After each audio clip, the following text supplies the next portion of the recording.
di dalam ilmu psikologi ternyata diri kita itu memiliki diri ideal kita, ideal self kita.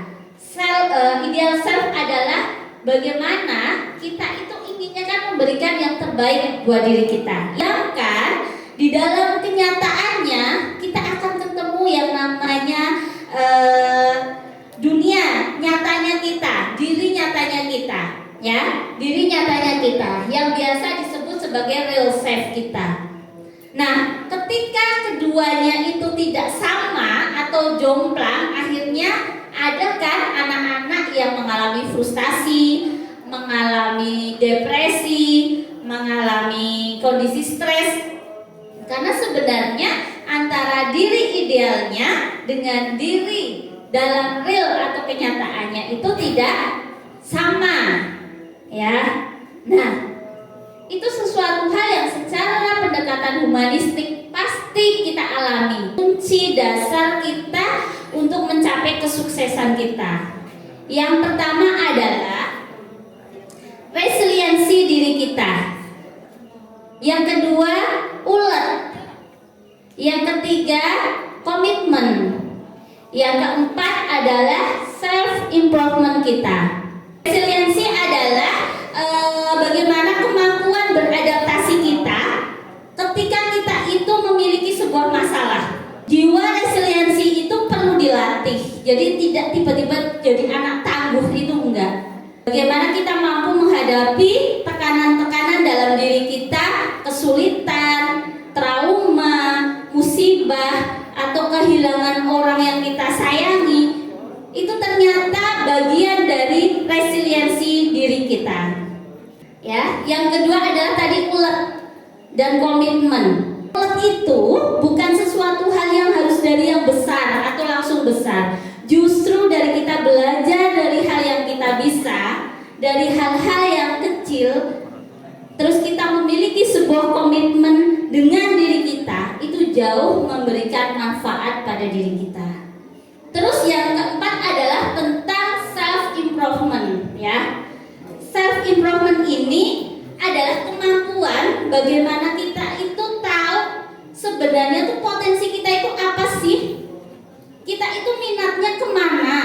Bakatnya itu apa? Minat itu berawal dari kesukaan kita. Passion itu berawal dari diri kita yang kita sukai dulu, kegiatan apa. Untuk sukses kita harus berfokus pada 4 poin tadi. Yang pertama, berlatih untuk menjaga resiliensi diri kita, ketangguhan diri kita dalam berproses. Yang kedua, ulet, ya. Yang ketiga, komitmen. Nah, komitmen untuk kita bisa tahu bagaimana kita mampu berkomitmen adalah salah satunya kita harus tahu dulu tujuan kita mau kemana. Komitmen ya sesuai dengan porsi kita. Terus bagaimana supaya kita tetap menjaga kesehatan mental kita? Ternyata menjaga kesehatan mental itu sama halnya seperti kita menjaga kesehatan fisik kita. Bahwa di dalam jiwa kita ternyata butuh loh asupan gizi, sama halnya seperti asupan gizi pada badan kita. Cuma kalau secara kesehatan mental, asupan gizi yang dimaksud adalah yang pertama adalah belajar menjaga relasi sosial yang sehat. Ternyata relasi sosial yang baik saja itu tidak cukup, tetapi ternyata relasi sosial yang sehat. Relasi sosial yang sehat adalah bagaimana kita itu mampu memilih boundaries atau lingkungan di mana kita berinteraksi, di mana kita bergaul, itu membawa hal yang baik pada diri kita.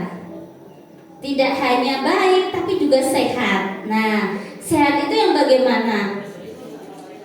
Mengurangi interaksi hal-hal yang tidak bermanfaat. Yang kedua adalah komunikasi yang sehat. Komunikasi yang sehat itu yang bagaimana? Ternyata komunikasi sehat itu nggak cukup hanya bisa ngomong 2 arah, itu ternyata belum cukup. Komunikasi yang sehat itu yang bagaimana? Komunikasi yang mampu dengan jujur, dengan terbuka, berani menyampaikan hal-hal yang sekiranya memang ingin disampaikan, tetapi catatannya dengan cara yang baik. Komunikasi yang sehat adalah komunikasi yang asertif. Nanti adik-adik boleh sambil belajar ya. Asertif itu yang bagaimana? Yang mampu mengkomunikasikan dengan baik. Yang ketiga adalah pikiran yang positif. Ternyata pikiran yang positif itu tidak di ujung-ujung positif terus pikiran kita. Biasanya anak-anak remaja itu kasusnya banyakan overthinking. Belum apa-apa udah takut gitu. Nah, ternyata pikiran itu sesuatu hal yang sifatnya fleksibel dan bisa kita latih dalam keseharian kita. Asal kita itu sebenarnya paham dulu. Pikiran itu dari mana? Otak, ya kan? Otak ternyata bisa menampung di dalam pikiran kita stimulus pertama yang muncul itu tidak bisa lebih dari 5 detik. Kalau 5 detik tidak disadari, tidak dikelola dengan baik, larinya ke hipotalamus. Kalau hipotalamus tidak bisa menyimpan, akhirnya larinya ke sini. Kalau orang bilang ke emosi. Nah, ternyata pikiran positif itu ternyata dari diri kita. Kita mampu nggak mengelola sistem itu dengan baik di otak kita. Dari otak larinya ke emosi. Dari emosi tidak mampu mengelola, larinya ke perilaku. Jadi ternyata asupan gizi secara psikologis itu ada 3 hal. Yang pertama adalah bagaimana kita mampu menjaga relasi yang sehat, bagaimana kita mampu berkomunikasi dengan sehat, dan bagaimana kita mampu membiasakan diri untuk berpikir positif. Terus yang kedua adalah latihan. Ternyata itu secara badan tadi disampaikan sama adiknya perlu olahraga, betul. Tapi secara psikologis ternyata kita juga butuh latihan. Latihan apa itu? Berdiskusi, sharing. Tetapi perlu kita pahami bahwa di dalam kita berdiskusi, sharing, apalagi hal-hal yang bersifat privasi, tidak oversharing. Oversharing itu pun bisa berdampak fatal untuk psikologis kita. Tetapi diskusi, sharing dengan orang yang tepat itu salah satu bagian untuk menjaga kesehatan mental kita. Yang kedua adalah bagaimana kita itu mampu memberikan sebuah me time atau ruang kepada diri kita yang tidak ada tekanan ataupun tuntutan dari manapun. Yang ketiga adalah bagaimana kita belajar untuk mampu mengelola emosi kita. Kenapa? Mengidentifikasi emosi itu penting untuk kita mampu menyelesaikan marah kita, sedih kita, senang kita. Ternyata di dalam ilmu psikologi, istirahat itu juga bagian yang penting. Hanya saja istirahatnya secara psikologis untuk menjaga kesehatan mental kita itu beda cara. Yang pertama adalah cara kita tidur itu beda. Nah, cara tidur itu ternyata tidur yang cukup, tidur yang berkualitas itu bisa menjaga kesehatan mental kita. Yang kedua adalah rajin melakukan relaksasi.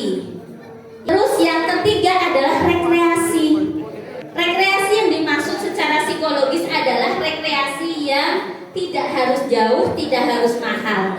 Tetapi poinnya adalah dengan orang yang kita kehendaki atau ada hubungan emosional yang menyenangkan. Dan itu rutin, itu ternyata bagian dari kesehatan mental kita. Ada beberapa hal yang bisa kita lakukan supaya seseorang itu mampu terbuka dalam menceritakan kondisi mentalnya. Yang pertama adalah berikan apresiasi keberanian dari teman kita. Orang yang mengalami sakit mental, mengalami kecemasan, mengalami depresi, mengalami stres, itu bukan sesuatu hal yang mudah untuk diceritakan